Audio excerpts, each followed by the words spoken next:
You all are here for the February 2022 United on the Fly meeting. Hi, I'm Amy Hazel. You can start with just getting one 8-weight rod and one 8-weight reel and start there and go on your first trip and have a blast. Being mindful of my clothing color choices is actually important. One thing that we actually have control of is what we're wearing. My name is Kathleen. You have to practice. Knowing how those species act can help you better prepare on how to fish for them. Hi, I'm Amy Hazel, and I live in a little town in Central Oregon called Maupin on the Deschutes River, where I've been guiding as a full-time guide since 1999, and I guide steelhead and trout on the Deschutes. We also guide on the John Day River. My fly fishing journey began back a long time ago, but I really kind of had cut my teeth in college. I went to college in Vermont at a small school called Middlebury and fell in love with fly fishing out there and left school after graduating with an economics degree and naturally became a fly fishing guide. So that's just a little bit about me. I spent 2 years traveling around the world when I was 27 and 28 by myself, fly fishing on the cheap. And so that was where I had my first taste of saltwater fishing. And I didn't have a ton of gear, but I had enough gear and enough saltwater flies to have fun exploring. I actually met Heather Hodson at Christmas Island, which is a small, well, actually, it's the largest coral atoll in the South Pacific. And I was hosting a trip there, and Heather and her then boyfriend, now husband, Eric, came, and that's how we met. But we run hosted trips out of our fly shop, which is called Deschutes Angler. We have a huge fly shop with tons of gear. We're happy to help anyone get situated for any kind of trip, no matter where you're going. If you're going to the Caribbean, if you're going saltwater fishing in Africa, if you're going to the South Pacific, if you're going to the Bahamas, we've got all the stuff to help you out. And I'm happy to answer any questions you might have.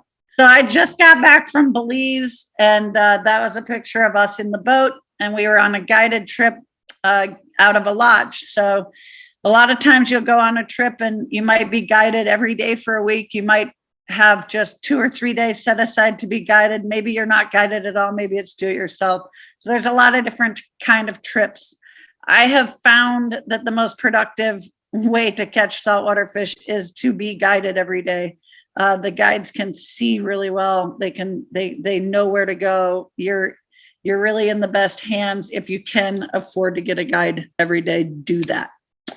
All right, let's talk about gear. So this is actually my bag while I was packing for the Belize trip, but this is a Christmas Island packing list that I put down here. So if you're going through an organization like a travel company, or if you're booking with the lodge directly, they should have a packing list for you. The packing list is really helpful because it just takes all the guesswork out of it, and you don't want to pack too much. You want to kind of bring the bare minimum, and it doesn't look like it here, but oftentimes when I'm doing these trips, I'm trying to bring enough stuff for people in case their stuff breaks. So having a packing list is absolutely essential, that you go through that packing list and step by step make sure you're bringing everything that you need for what you want to do. So the rod and reel selection is going to always depend on what fish you're targeting. So you might go to a destination, like let's take Christmas Island, for example, where bonefish is the main gig there, but they also have triggerfish, which you see in the upper left-hand picture. They have golden trevally, they have giant trevally down in the bottom of the picture there. They have all kinds of fish. So when I go there, I know that I want to fish for everything. So I bring an 8-weight, I bring 9-weight, I bring a 10-weight, I bring a 12-weight, and I bring a backup 12-weight, a backup 10-weight, a backup 9-weight, a backup 8-weight, maybe 2.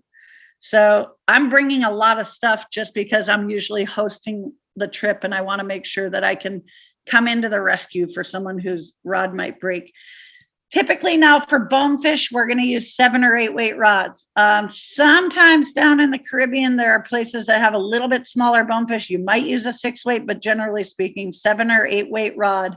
And you want to make sure that the rod that you're getting for saltwater fishing is saltwater worthy, meaning it doesn't have a wood reel seat and nice silver fittings, because those are going to just get completely ruined in the saltwater. The saltwater needs like an anodized reel seat where you attach your reel to the rod. So make sure that your rod is actually a saltwater worthy rod. For permit, triggerfish, milkfish, baby tarpon, snook, jacks, I mean, you're going to get to know your species. Redfish, roosterfish, you're going to use like 9 or 10 weight rods on those fish. And then for really big tarpon, really big giant trevally, and tuna, you might want to have a 12 weight. Now, most people I know have a real struggle casting a 12 weight, and I am including all the men I know in that category. So the 12 weight can be a really tough rod to cast. And so for a lot of people, that's not a rod that you're going to even want to take with you. I take a ton of people to a destination where they only bring one rod, they bring an 8 weight, and they have a great time. They catch a ton of fish. They catch all different kinds of species. And they're just having a absolute blast the whole time because they know what they want to target, and they're going to stick with what's in their wheelhouse. Casting an 8 weight's a lot easier, or a 7 weight's a lot easier than the very big rods that we get into. What about rod actions? Is there any specific, like my thought with a rod action for saltwater? Yeah. Well, typically saltwater rods are going to be faster action rods. So what that means is they're going to be stiffer, which is good for fighting fish because you need the power in the rod to fight fish. Saltwater fish, you guys, if you haven't hooked one, they take anything that we have in freshwater and make it look like a little baby. Okay, like a 5-pound bonefish would make a 12-pound steelhead cry like a little baby. They're really, really powerful fish. And that's one huge appeal to going fishing for them. But you need a stiff rod, not only to fight the fish, but because a lot of times we're using really big flies, weighted flies, heavy flies, bulky flies, long, feathery flies, crab patterns that are kind of bulky, and it feels kind of like you're casting a large marble. It's really weird to cast these heavy flies, especially after you've been just dry fly fishing. So you know, that's one reason you want a heavier duty rod, a stronger, stiffer rod in the saltwater, that and fighting fish. But throwing big flies, it's sort of like when we go bass fishing on the John Day, you need a big rod, not because the fish are big, but because the flies are big that we're popping. So that's where fly selection. So then you need a reel. This is my pile of rods that I take with me saltwater fishing. I don't use them any other time. They just sit. And you need a reel for each rod, but you don't need a reel for every backup rod. I do bring backup reels. I bring multiple reels, mainly because I have different lines on them, and I don't know if I want to have floating line or a sinking line. Most places where you go, I'd say floating line is absolutely fine. I put a spool of tippet in the middle of all those reels so that you can see the size of the reels. The saltwater reels are generally going to be the biggest reels that you own. They need to be big in order to have a lot of backing capacity, because saltwater fish will take you 200 or 300 yards into your backing. They also need to be large because the lines are a little bit larger. You get into a 12 weight line, it's 550 grains. I mean, that's going to take up a ton of room on your reel. So for those of you who ever have gotten into spey casting or want to get into spey casting, when you purchase the reel for your spey rod, think about your future hopes of going saltwater fishing and get a reel that is able to handle saltwater. Not all reels can do as well in saltwater. You want to have some kind of sealed drag, although I don't think that any drag is 100% sealed. You do want a really good disc drag. You don't want a click and pawl reel. You don't want something flimsy. The reel is the thing that's going to stop the fish and give you a chance to land them. So you definitely want to get the best reels that you can. I get reels from a lot of different companies. That's why I have a variety there. The bright colors are kind of fun. I've got red, purple, blue, another blue one. That also helps you differentiate your stuff from everybody else's when it's on a boat. And I'll show you a picture of that later. So this is overwhelming. The first thing that you see is all this gear and you're like, oh my gosh, I don't know if I can do this. Well, there are companies that rent gear. You can start with just getting one 8-weight rod and one 8-weight reel and start there and go on your first trip and have a blast catching a ton of different species without necessarily having to get all these rods. This takes years. It's like camping gear. It takes years to build up all your camping gear. You don't just go to the store and buy it all. So you guys will build it up one at a time. But there are companies that rent. Some lodges that you go to will actually either have free rentals or charge you to rent. And then there are other lodges that you go to that don't have anything. They don't have flies, they don't have leaders, they don't have rods. And that's Christmas Island is one of those places. So you've got to bring everything with you. So anything can happen out there in the saltwater. You see this beautiful triggerfish, this woman here, that was her first triggerfish. She was super excited and it was facing the camera. And then in the upper right-hand corner pic, it turned and bit her rod in half. It just destroyed her rod because it was angry that she messed with it. So these triggerfish, they're funny. They have these little funny human teeth. But I mean, this is unusual, but anything can happen in the saltwater. I've seen rods break for the dumbest reasons, and it can happen. So it is good to bring a backup or go with someone who brought a backup. So this is how I carry my rods and reels on the plane. You can see I have tons of leaders in the upper part of the bag there. Yes, thank you for pointing there, Heather. I have tippet, I have reels, and then I have rods. And these rods are all out of their metal cases. They're just in the rod bags. And I can stack like 6, 7, or even 8 of them in here if I'm taking a ton of rods.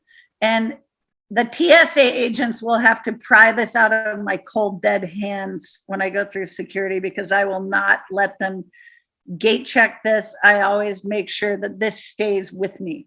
Now, to that end, you want to be careful with what you put in there. You don't want to put nippers in there. You don't want to put forceps in there. You don't want to put pliers in there. You've got to check a bag if you're going to bring those tools. And we're going to talk about that in a sec. But this is a great bag. When you go to popular fly fishing destinations, you will see bags that look like this. We always get asked if we're bringing ukuleles to Hawaii, but they're not ukuleles. Fly rods, reels, and we, of course, need lines and leaders. So the lines, of course, are going to match the rod that you're using. And I typically tell people that a minimum of 2 leaders for each setup. So if you're bringing an 8-weight and a 10-weight, bring a minimum of 2 leaders, one that you're going to start with and one that you're going to have for a backup. You also want to bring tippet. A lot of the guides don't have this stuff, so don't rely on them to have this stuff. When they want to put new tippet on, let them tie the knots, let them do all the tippet replacement, let them tie your flies on, but be sure that you bring the tippet material. I use fluorocarbon in the saltwater. It's not absolutely necessary, but one reason that I really like fluoro, well, a couple of reasons, it's super strong. It doesn't go bad the way nylon will get brittle and go bad in time. So some of these spools I've had since before the pandemic when I got to travel a lot more frequently. And they'll last for years, these fluorocarbon spools. So get good tippet and you'll have it for many, many trips to come. These are special leaders. They're kind of crumpled up because they've been on a lot of trips and they've never actually been out of the bag. But these are for toothy critters like this barracuda that I'm holding here. If you're fishing for fish that have a ton of sharp little teeth, you want to have these wire tipped leaders. And for that matter, a lot of these fish we're catching like as we're trolling from spot to spot. This one happened to swim up on the flat and I cast to it. But if you're trolling from spot to spot, and we do this a lot in certain places. I've done it in Belize and Honduras and Mexico and other places. You can troll while you're going from spot to spot, and suddenly you catch a 6-foot long barracuda. It's pretty cool. Anyway, that's a special leader for barracuda. They have swivels on them so that your fly line doesn't get all spun up. Flies. Okay, so I'm a crazy fly person. This is one of about 12 boxes that I took to Belize. Now, in reality, how many flies do you use on a saltwater trip? 5, maybe 10.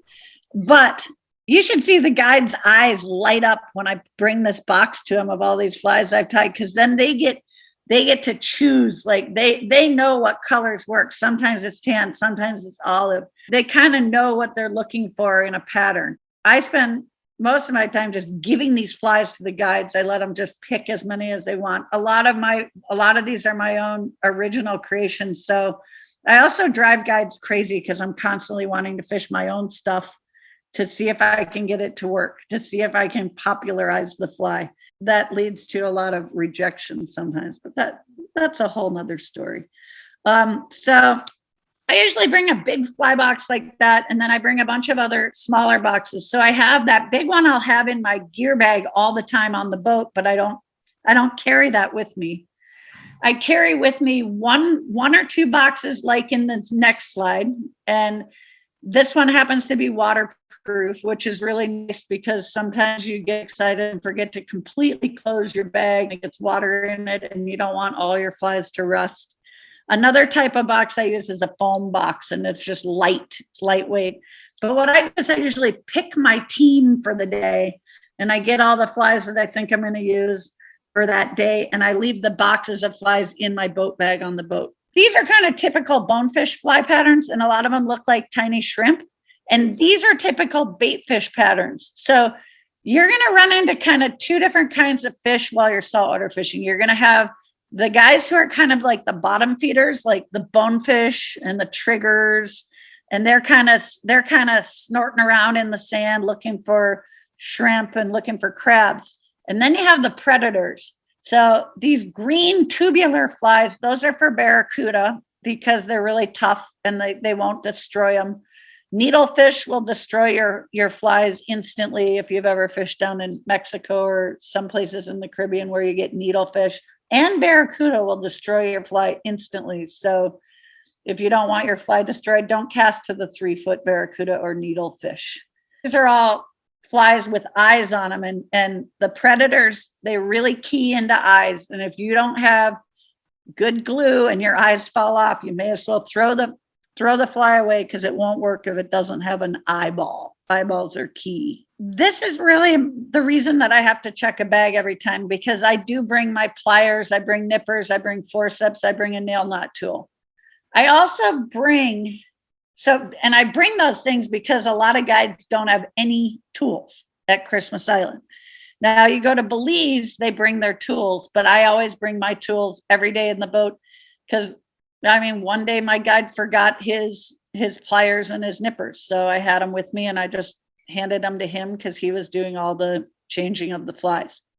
You also want to bring your tools for your reels. Some reels have special tools that help you open them up, and you want to be able to open up your reel just in case you need to rinse it out or you get some sand or grit or something in that. So be sure you bring your tools for your reels. So this is my method on the boat. I have a backpack, which is bright orange, and I put my fly boxes and sunscreen and stuff that I'm going to be monkeying around with on the boat in there. Now this is when I'm on a flats trip. So there's two kinds of trips, and I think Heather's going to talk about it a little bit too, but you're either going to be fishing out of a boat the whole time, which is what I did in Belize.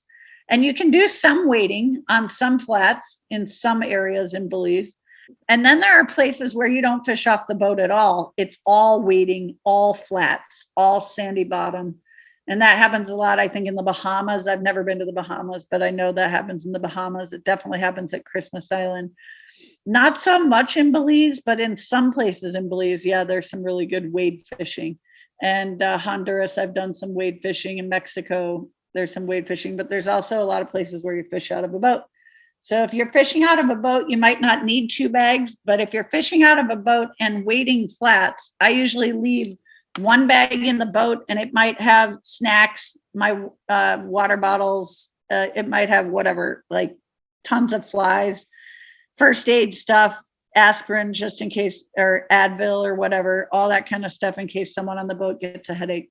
And then I wear the gray bag. And I've made the mistake. I own one of these sling packs that's bright orange.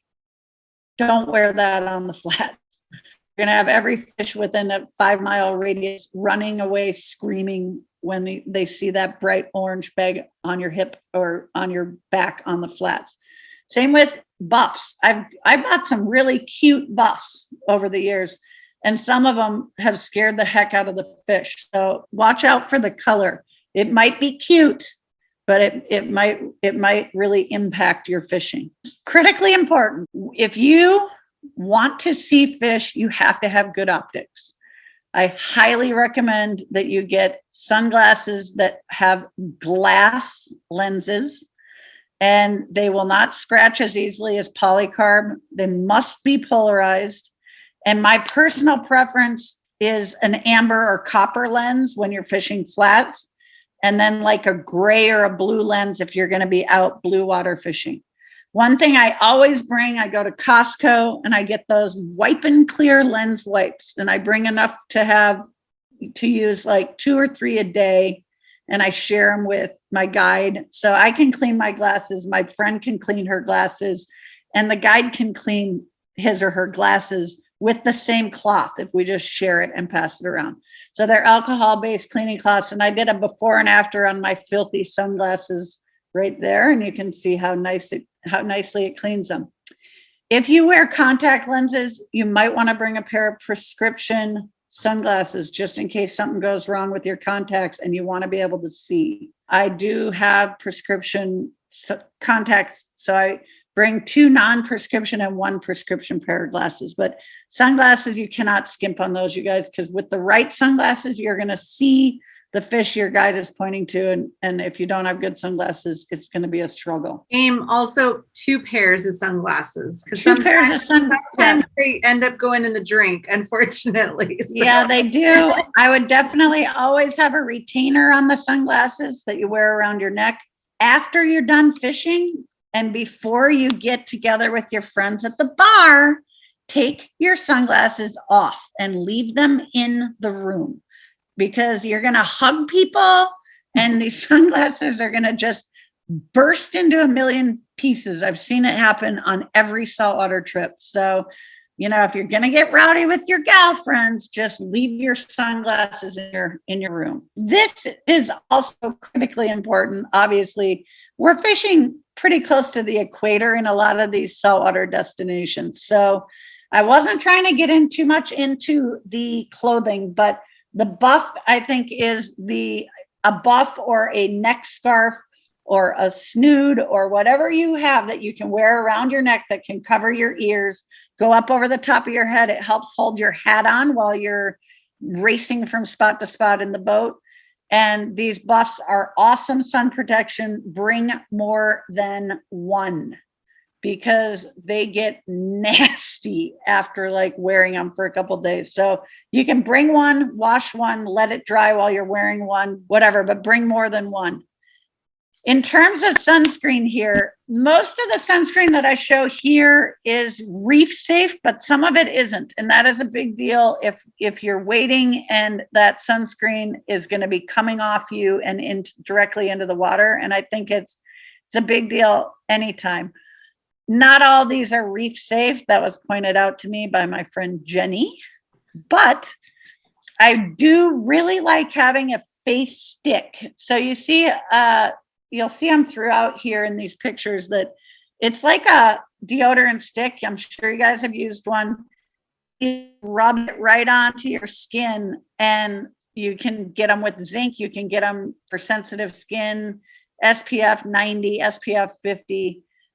That's usually what I use, because then I don't have to touch the sunscreen with my hands. I can roll that sunscreen on multiple times a day onto the back of my hands, onto my ears, onto my neck, under my nose, and just constantly keep refreshing the sunscreen throughout the day. If you have to use the sunscreen that you wipe on, be sure you have a way to wipe it off. All right, let's talk about bugs. If any of you are on a trip with me, I have great news for you. The bugs probably won't bother you because they're going to be busy with me. I'm one of those people that the bugs, they love me. And a lodge with 16 people, I'll be wearing long pants every day, socks to dinner with sandals, and Vicks Vapo Rub, DEET, bunch of other funky kind of things. I'll be eating Vegemite and Marmite, trying to make my skin smell bad or whatever, but it doesn't matter. The flies love me. This was a picture from Belize last week. We had a beautiful cabin looking over this nice fishable flat, and I would have to run from the cabin into the lodge because sand flies were pretty bad. Sand flies, mosquitoes, deer flies or horse flies, those are pretty much what you'll find out there. And they can be on you while you're fishing if you're fishing in the mangroves, but most of the time it's when you're land-based, especially sand flies. So definitely bring some stuff. Saltwater. So this boat picture, these are the types of boats we use at Christmas Island, and your fly rod will be hanging up there, kind of traveling all day with the salt air kind of getting on them. So your saltwater lines are going to get sticky. And if you just bring a couple of fly line cleaning towelettes that are like a couple bucks a pack, we can clean your lines midweek and get them nice and slick again. That makes them float, and it's just the way to go. Flats boots. Okay. There are places where you can get away with those little water shoes, but most places I've been, you cannot get away with little neoprene booties that you might go scuba diving in. You need soles on your boots. They don't have to be flats boots from a company like Sims. You can buy lightweight hiking boots. You could use Converse tennis shoes. Sims was out of stock on boots, and so is Patagonia. My husband bought some like lightweight Army Ranger boots with good soles on them. They were lightweight. They were $50. They worked fine for the few minutes that we waited in Belize. But at Christmas Island, these boots have been through 3 weeks at Christmas Island, and they probably have 2 more weeks left in them, and then they're done, because we're walking on coral a lot of the times, really sharp coral. So you don't want to skimp on your foot protection if you're on a wading trip. If you're going somewhere, you might want to ask, how much will we be wading and how much will we be fishing from the boat?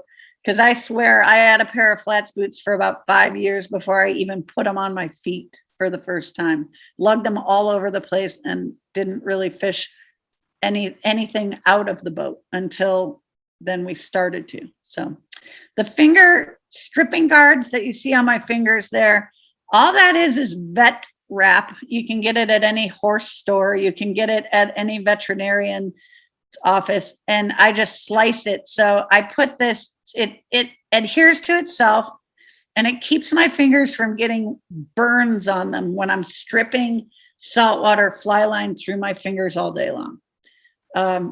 That it's a cheap way to do it. You can also buy gloves that have leather guards in them. They're also service sun gloves.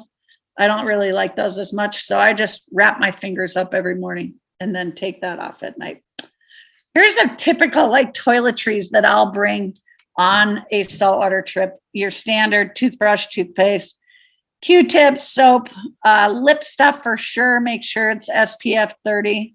Lots of hair rubber bands, earplugs, just in case you don't know if your roommate's going to be a snorer. I bring my prescription in the prescription bottle, that because sometimes they'll want to look at that at customs. Deodorant, face stuff. I bring contact lenses that are daily use contacts. And if those of you who wear contact lenses have never used those kind, they're awesome for trips because you don't have to bring any solution. You wear them one day, you throw them away. It's pretty nice. At the bottom of the page there, you see that stuff that says for her and body, and then the Johnson's baby powder. What that is that's like a anti-chafe balm that helps you when you're walking 7 miles a day in wet pants in salt water. You can get what we refer to in our little guide world here as JR, which stands for jungle rot, which means you have got chafing between your legs so bad that it's hard to walk unless you walk around like an orangutan. So to prevent that, you want to put that kind of anti-chafing stuff on, or you can use baby powder, Gold Bond, whatever floats your boat. That's just stuff you bring on the trip. I am a total freak about drinking safe water. And when I check into a place and they say our drinking water is safe to drink right out of the tap, I'm like, all right, I bet it is. Thanks. But I spent 2 years traveling around the world and I didn't get sick because I'm really, really, really careful about the water I drink.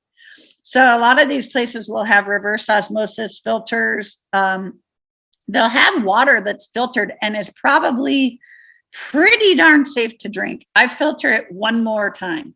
And I either do that with a Steri pen, which is a UV pen, or I have a water filter that it's like a French press. And I just press the water through the filter and then I fill up my water bottle. That just keeps me hydrated. I don't feel worried about drinking the water, and you're not going through tons of plastic water bottles. First aid kit, your host of your trip, if you have a host, should bring that. If nothing else, you should bring some wound treatment, because a coral cut and any kind of open wound in the tropics is no joke. Certain lodges you'll go to, they have medical stuff. You don't have to worry. You go remote, you want to bring some first aid stuff. I now travel with Dayquil, NyQuil, and Pepto-Bismol, Imodium AD, Cipro, if you can get your hands on it. The Dayquil, NyQuil was because I caught the flu on the way down to Christmas Island one time and spent almost the entire 2 weeks in bed, not fishing in the tropics. When you have a fever of 104 and there's no medical facilities, I wished I had brought that stuff, and I had someone bring it in the second week. But you definitely want to have like cold medication. You never know what you're going to catch on the plane. Probably less now that we're wearing masks on the plane, but I wore a mask on my next trip down there, and I was the only one wearing a mask. I always bring a fishing journal on the trip. You guys might find this funny. I like to take notes. I like to record what happened every day and who was my guide.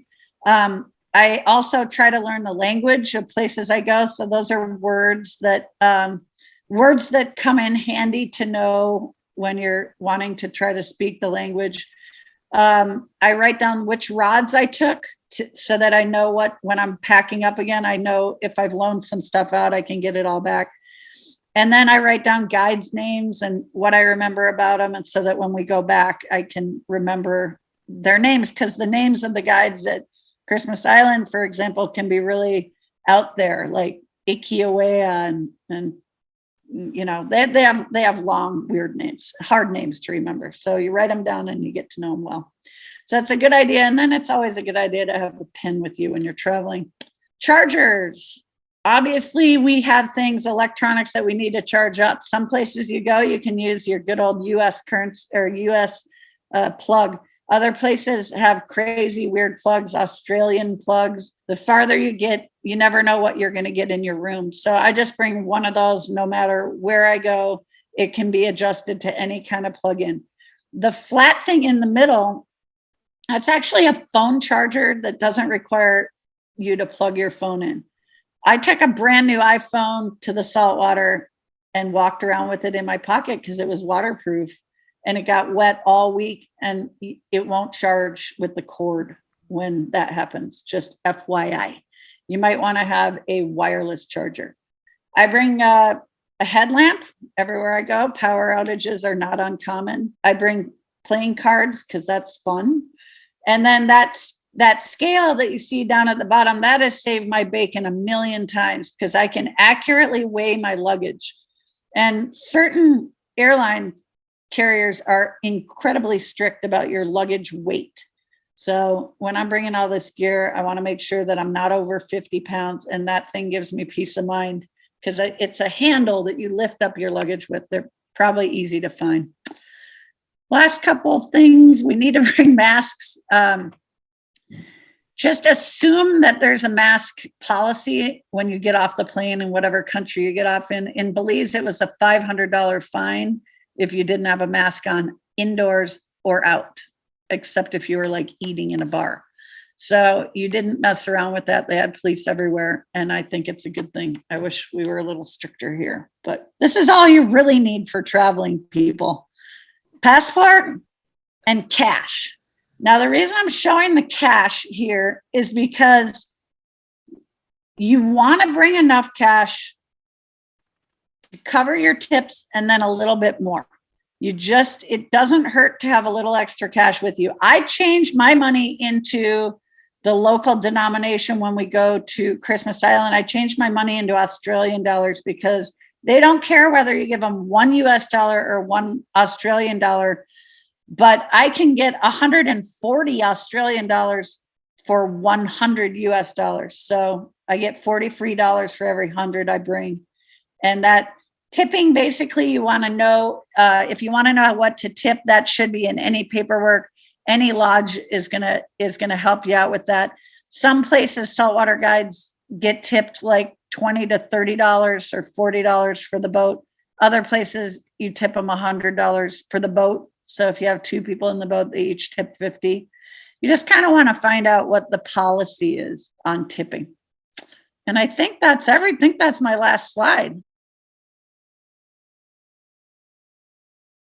Clothing. Yes, this is like what Amy was talking about, having that buff. I tend to put my hair in braids. So this is like my signature look most times, especially in the saltwater. Or if you see my hair in braids, you know that my hair is dirty. That's like the thing. Okay, so, I really want to start first on clothing, and because it's important, but also there's really 3 different types of fishing that you're going to do in the saltwater. So when you're starting to pack for your clothing, or you're starting to think about like what should you be bringing, really you want to first think, well, how am I going to be fishing? Am I going to be fishing from a boat? Am I going to always be in a boat? Am I going to be walking the flats? Or am I going to be walking the beach, which is sandy and you can wear flip-flops? So I think it's important, especially if you're going to be walking, such as like Christmas Island, where we walk anywhere from 7 to 10 miles a day, is you want to think about how loose is the clothing that you're going to be wearing. Because if you have really loose pants and you're walking, then you're definitely going to be quite shaped. So thinking about how are you going to be fishing, kind of what is the mode, I think is important when you're starting to think about and pack for your clothing. Now, I do first and foremost want to talk about the sun. I think that it's important to really know the difference between UPF and SPF. So they're actually different. So with UPF, what is it and why does it matter? So ultra protection factor, it indicates how much UV radiation, both A and B, a fabric allows to reach the skin. So if you think about like if you have a UPF of 50, that means it's going to block about 90% of the sun rays. Whereas with SPF, it's actually based on the amount of time that it takes for your skin to be exposed. So UPF, so when you're looking at all of your different clothing, this is something to think about. Also know that a fabric must have a UPF of 30 to qualify for the Skin Cancer Foundation Seal of Recommendation. So when you're going online or you're looking at things, you're looking at manufacturer different websites, make sure that this is what you're looking at. Do they have the seal and is it 30 or above? Because again, so really some interesting things with clothing considerations is color. So dark or bright colors actually keep those UVs from reaching or absorbing your skin. And you're going to hear me say, kind of be mindful of those those brighter colors, especially with fishing. But bright colors actually are better for your skin at the end of the day. Fit. So you really want to think about kind of that loose fitting apparel is better, because any tight clothing can actually start to stretch. And then that UV or the UPF is actually could be altered. So again, looking for that seal of recommendation and activity. So really thinking about, regardless of whatever your clothing is rated, the more you move, the more it gets wet, the more it's going to not quite have the UPF that it was actually rated for. So all of these are just things to take into consideration. Now, saltwater clothing, colors, bright colors. Anybody that knows me knows that I love to live life very colorful. But I have learned over the years that actually being mindful of my clothing color choices is actually important. And especially when it comes to saltwater, and especially when it comes to New Zealand or very, very selective trout. So when you're based on wherever you're going, some certain things to think about, kind of consider where you're fishing. So what's the landscape colors? You want to try to blend in. So if you're going to Mexico, the water color is different, the sand color is different, Belize is different. So these are all considerations. This is stuff that you can research ahead of time and just kind of see what colors can you wear to actually blend in. And blending in is important. So this is a great photo, just like a cloud camo with some tights. This is my dad with some like kind of a grayish cloud camo. So again, blending in.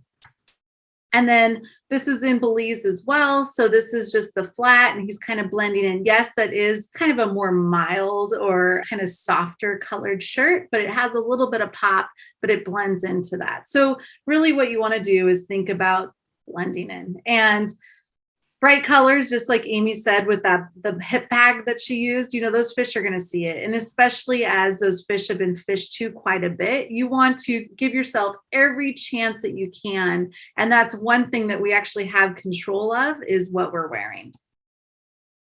Now there's several different types of shirts. So you can wear a shirt that's going to be like a button-up shirt that's going to be a little bit looser. Different companies will make these different shirts. Really what you want to think about is like a quick dry shirt or a quick dry type of material. I prefer like a sun hoodie. I'm all about the hood. I will wear my buff or my face mask or neck tube or whatever it's called, but I love a actual hood. I feel like it gives me more protection on my ears and the sides of my face. So that's my own personal preference. Some don't like it because it kind of gets in the way. So again, this is your own preference, but you can buy solar flex or sun shirts without a hood or with a hood. And then you can buy button-up shirts as well. Tank tops. It's hot out, it's sunny out, and I like to get some sun. So I will kind of alter where I wear a tank top underneath my either sun shirt or my button-up shirt. And I do take off that shirt and I get some sun. So that's, again, your own personal preference, but I just want to just absorb all of that vitamin D. Again, quick dry materials. So we're going to start to talk about some different pants. And so these are my quick dry pants. So these could be hiking pants. This could be whatever brand you want, but just some sort of quick dry pants. And having a pair of pants is very important because if you are, well, obviously it's going to prevent the sun, but also if you start to get sunburned, you can put that over. A lot of times too, when the material gets wet, it's a little bit cooler. And so therefore it might cool you down a little bit as well. Different types of pants though. So you can do like a quick dry pant, full pant. A lot of people wear leggings. I always joke because fish, for those that have done some research, the fish like vision in most fish is they actually have this window. They can't really see down below, but they can see up and higher. So I always am like, all right, I got the party on the bottom and the business up on top. So I usually will wear a shirt that's going to be a little bit more solid. It's going to be softer colors, but sometimes you can get away just because of that angle with a busier pant, if that's something that you want to wear. Also thinking about your height. So if you're on top of the boat and you're waiting, you're looking and searching, you're up higher. So those fish actually can see you more. So for me, I'm 5'1", so I have a bit of an advantage. So the fish aren't as likely to see me as my dad that's 6'3", just kind of thinking about that. So we have our quick dry pants, we have our leggings, and then a shorts or a skirts. I wear skirts almost the whole entire time. Usually I'll wear like a pair of quick dry underwear and or my swimsuit under it because I get hot and I'll just jump in the water as well. If I do wear shorts or skirts, I always carry a pair of pants in my bag, always. And I also carry a towel. So that way, if my legs are starting to get burned, I can just put something over them.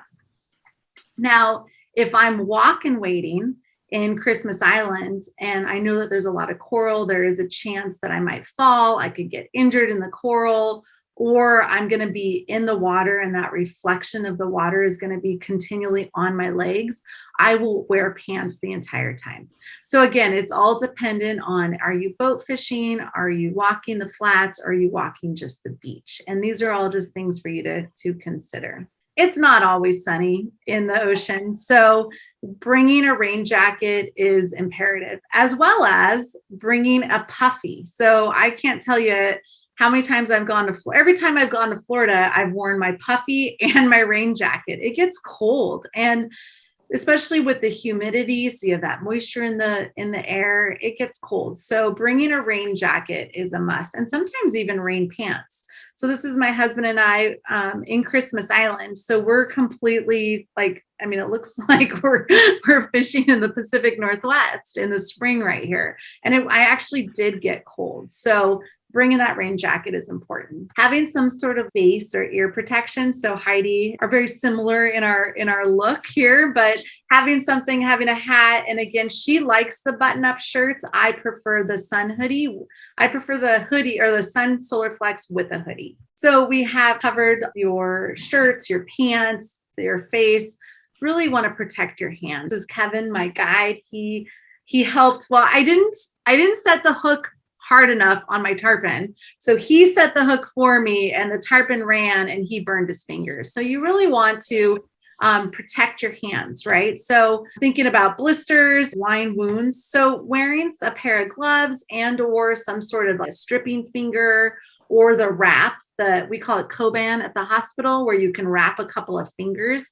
I actually prefer gloves. I wear gloves. I like it with an open palm so I can really feel the rod when I'm casting, and then I can strip and I'm not going to get as much, I'm just going to protect my fingers. Now, I will say that there are some manufacturers.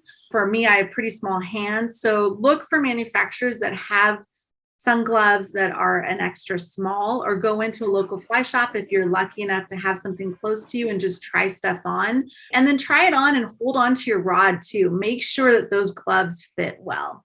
Most of them are going to have a UPF, so they're going to be sun protecting as well, but you'll a lot of times have a tan, or you'll be mindful of putting some sort of sunscreen on your tips of your fingers, because whatever's showing is going to get some sun. So thinking about hat, for me, for a 6-day trip, I'll probably bring about 10 to 12 different hats, just because that's who I am. I actually choose the hat I'm going to use, and then I choose my outfit. I take full ownership of that.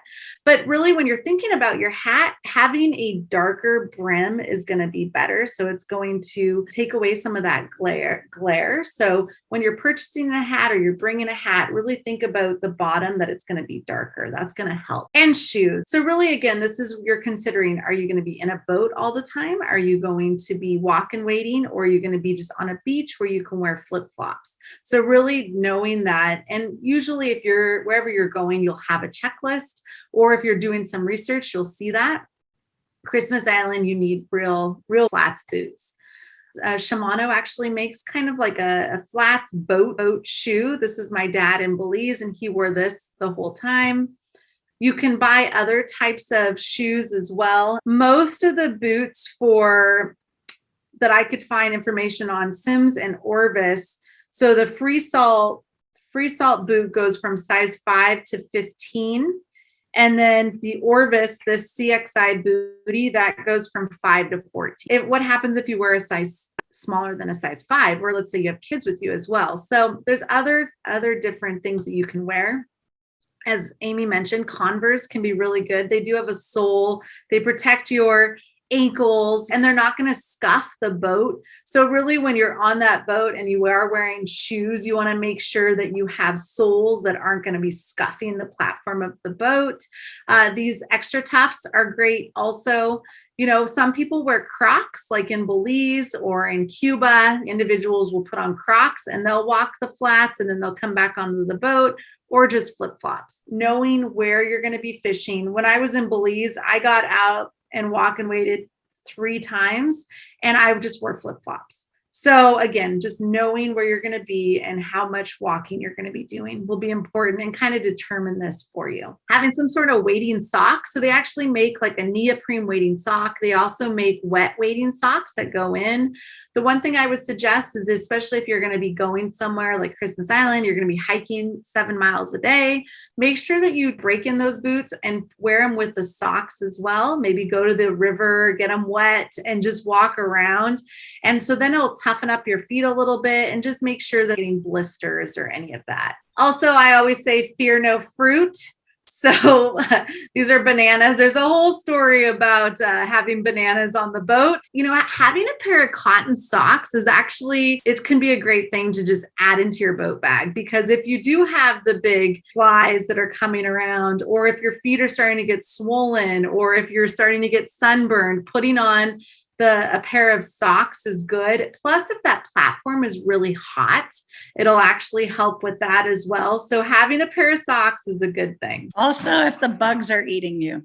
Absolutely. Yeah, for sure. And compression socks. I cannot talk more about compression socks. So because who's gone from climate into a more humid climate, and all of a sudden you were in the plane and you can't see your ankles anymore.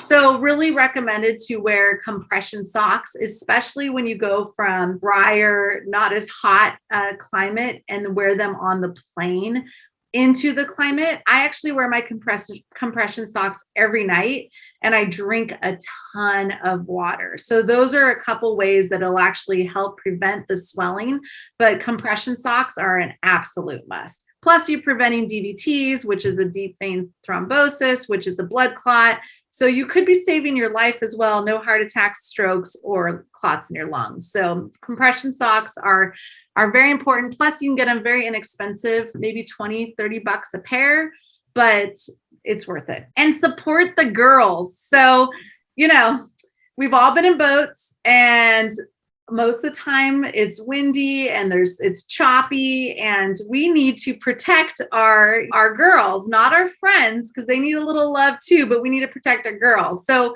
wearing a sports bra. Some of us, unfortunately, have to wear 2 sports bras to protect the girls, but just having something that it's more secure, really thinking about not having cotton, right? And so just something, or you can have a really good swimsuit as well. They make Athleta or Title IX makes good swimsuits for my size. So just supporting the girls is important, just for the boat ride, really. And making sure that you take any of that glide. I always put it under my arms. I put it under my straps. I put it everywhere, because again, if you're wearing a tank top or you're wearing a swimsuit and you're casting, right, there's a little chance for some rubbing. So just utilizing that glide is important too. I wear it on my toes when I'm doing a lot of wading. Absolutely. Yeah. Toes don't get blistered. It's like that protective layer. So it's not going to hurt, and it just washes off. So swimsuits. So, you know, like this is in Mexico in December, and my friend and I fishing, and we were fishing in our swimsuits. Now, being mindful that it's not too windy. So you then get off the straight line path, and then all of a sudden you get the fly in your butt. So there's something to think about, but it's okay to wear a swimsuit. if that's what you choose, it's okay. So know that it's not always warm when you're saltwater fishing. So this is in New Orleans, or actually south. This is in Louisiana, redfish fishing. I mean, we have guide jackets, we have puffies, we have all kinds of things. So it's not always warm when you're salt fishing.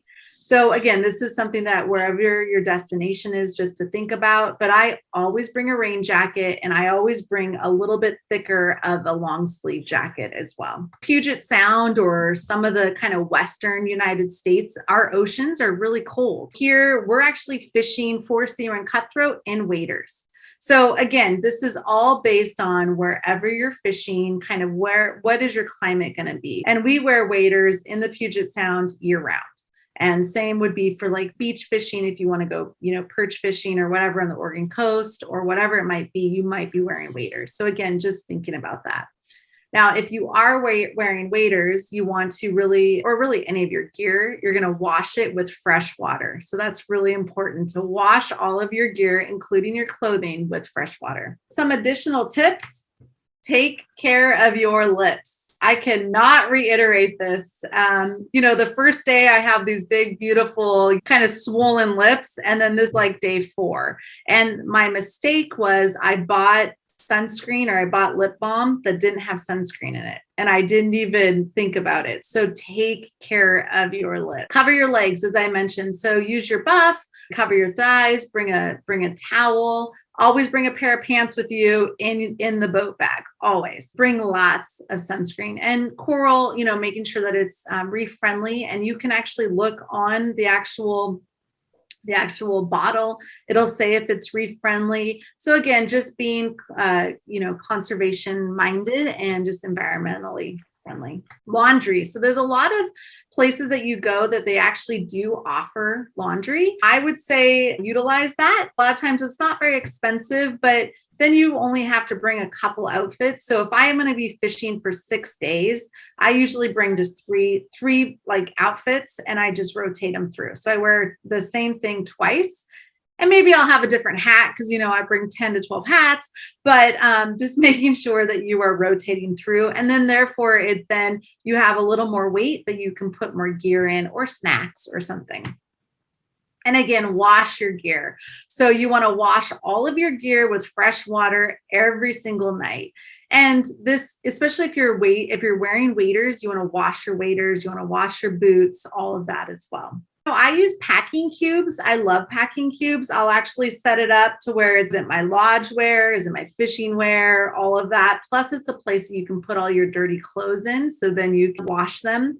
I would definitely suggest to make sure that you do open up your suitcase when you get home and not wait a week, because a lot of that moisture can cause, different things to grow. But packing cubes can be a great way to just kind of keep things organized. And this is just another visual too of like what my suitcase looks like.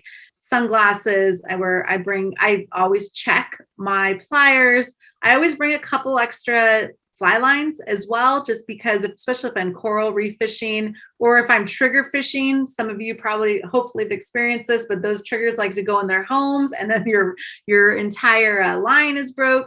Bring a pair of normal tennis shoes too, just so I can walk, and or just something good on my feet if they're swollen and or sunburned. And again, for 6 days of fishing, I usually bring 3 outfits, and I wear them twice. And that's without laundry. And I always bring casual lounge clothes, a couple rompers, a dress, a pair of shorts, whatever it might be. It's just whatever you're comfortable in. And thinking again about the bugs, if I'm with Amy, I know I don't have to wear barely any clothes because all the bugs are going to eat her. Thinking about those leggings are going to be tight around the ankles, so then I'm not going to have all the bugs coming up on my thighs or my legs as well. So that's kind of just the beginning intro to the clothing. Hey everyone, my name is Kathleen. I'm going to be talking about how I prepared for my Belize trip, kind of what I did when I was there. My 6th year of fly fishing, and last year was the first time I went to Belize. So there were definitely a lot of first times when it comes to fly fishing last year. Straight Arrow Tight Lines is a company that I started. It's a small company where I started making fishing stickers for just like little quirky things. And there's a blog on there where I write up about my experience fly fishing. I do have a little bit of write up about my Belize trip on that website as well. So if you guys have time, feel free to check it out. So Belize it or not, it's easy. This is my write up for my Belize trip. A lot of this is kind of a mix. I did a couple of days of fly fishing, but I also got to see a lot of what Belize had to offer. So it kind of broke up my trip there. And this is actually me. We were ziplining through the forest, and it was funny because there was a river that was running through there. And my instant thought was like, can I fish it?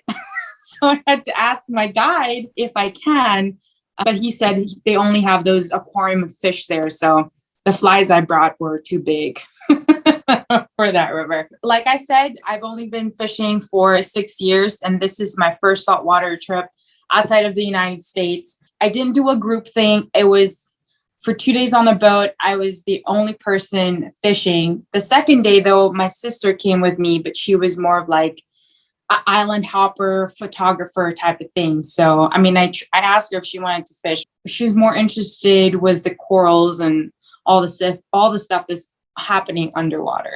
What I did before my trip, I obviously hit my local fly shop.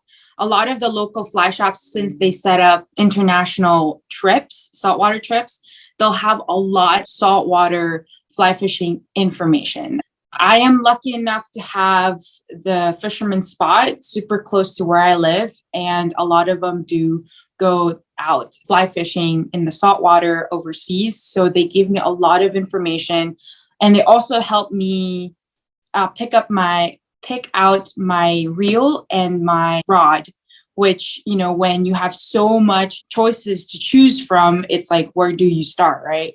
So they helped me with that, and it was really great with all the information. They also help with some of the fly selections. The second thing is calling up the guide company. I mean, especially in Belize, I mean, they know the times, they have all the information that you need.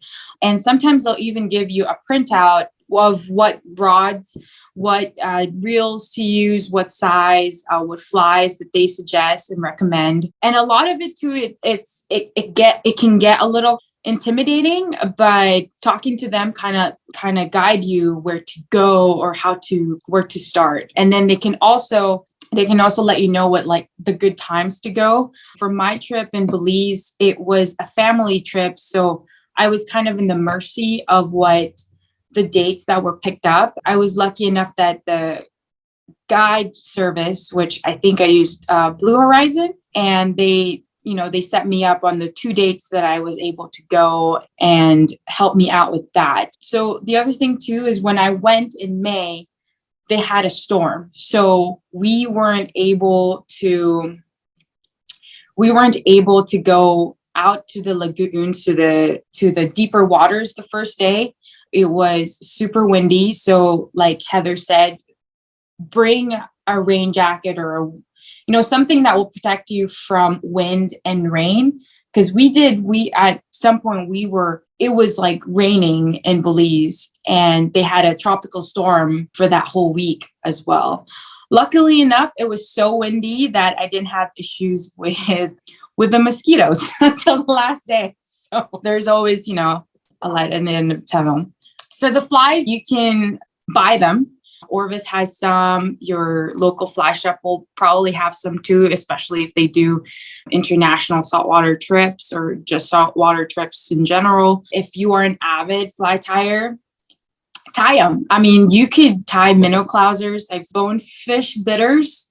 They look complicated, but when I start tying them, they're actually not that bad. For the gear, with Heather and Amy's presentation, that's very important to have a gear, like you have clothing that will protect you from the sun, because you're going to be walking out in the sun.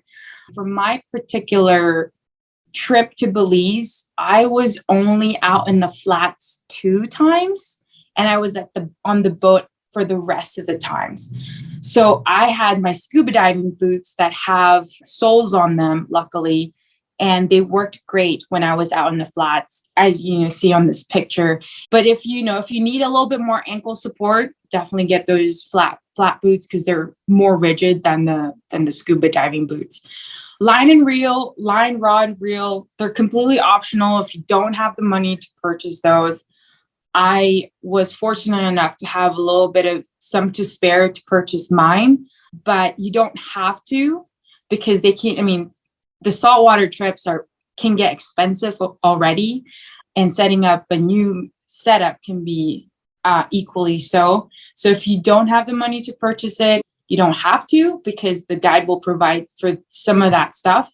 But if you're like me, I love to use my own stuff. I love to use my own reel because I'm used to the weight. I love to use my own rod because I'm used to casting it.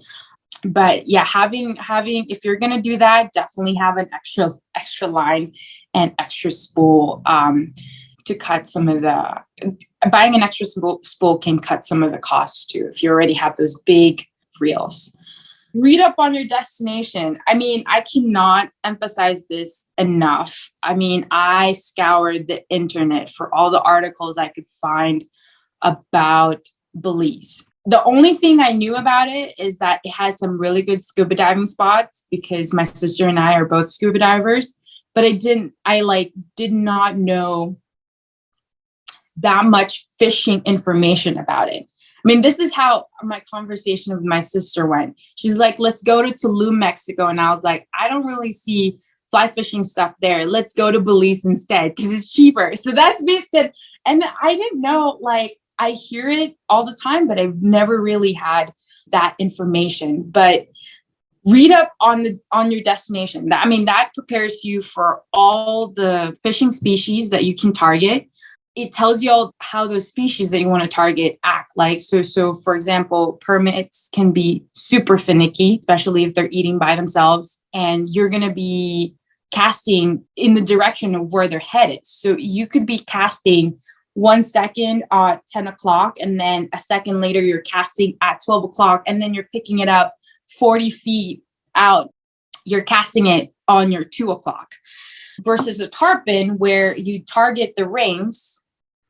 And it's just a matter of like setting your line and not setting it too soon when they hit it. So knowing how those species act can help you how to fish for them. You have to like practice. This is another thing that I cannot emphasize enough, because if you're going to a saltwater trip and you're used to casting a 2-weight rod, a 5-weight rod, you're going to be sorely disappointed when you go there and you're going to be casting an 8-weight rod minimum, because your body or your arms, your casting arms, they're not going to be used to that weight. Luckily in Los Angeles, we get some really, really bad Santa Ana winds.